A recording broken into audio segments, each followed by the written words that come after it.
ایک مسئلہ یہ بھی سمجھ لو کہ نماز بیٹھ کر نہیں پڑھی جاتی.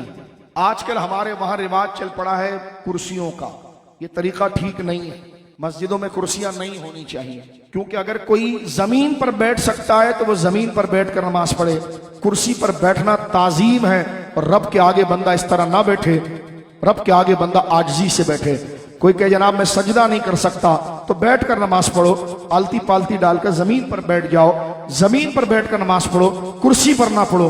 کرسی میں حیثیت بندے کی پڑتی ہے، تو ایسی اپنی حیثیت بنا کر وہ خدا کے آگے کیسے کھڑا ہو سکتا ہے؟ الا یہ کہ جو بالکل ہی نہیں بیٹھ سکتا اس کے لیے ایک الگ حکم ہے. لیکن سارا دنیا گھوم رہا ہوتا ہے اور ادھر نماز میں آ کے کرسی پر بیٹھتا ہے. جب خدا سے عاجزی نہیں ہے تو تیری عبادت کیسی ہوگی؟ یہ میرے اور آپ کے لیے حیا کی بات. اگر آپ کہتے ہیں میرے گھٹنے میں درد ہے، میں جھک نہیں سکتا، تو زمین پر بیٹھ کے نماز پڑھیں. آپ کرسی پر کیوں بیٹھ؟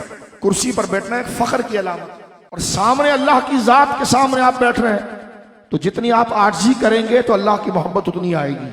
ٹھیک ہے نا؟ کرسی 100 میں سے 1 کے لیے ہوتی ہے، 99 تو ایسی مزے لینے کے لیے بیٹھتے ہیں. لیکن کتنا اپنا ٹائم خراب کرتے ہیں، اپنی روحانیت کو تباہ کرتے ہیں. وہ کس کے آگے ادب کے مقام پر بیٹھ رہے ہیں؟ رب کے آگے بندہ گڑ گڑاتا ہے، انکساری کرتا ہے، جھکاتا ہے، ذلیل ہوتا ہے. اسی طرح آگے بتا رہا ہوں، جو فرض نماز ہوتی ہے نا، اس کا قیام بھی فرض ہوتا ہے. فرض نماز کا قیام بھی فرض، واجب نماز کا قیام بھی واجب، اور سنت نماز کا قیام بھی سنت، اور نفل نماز کا قیام بھی نفل.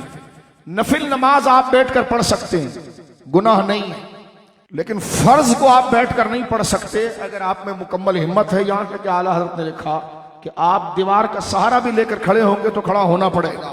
اللہ ایسا خوف اور ایسی رجا اور ایسی عاجزی ہمیں عطا فرمائے. بولیے آمین.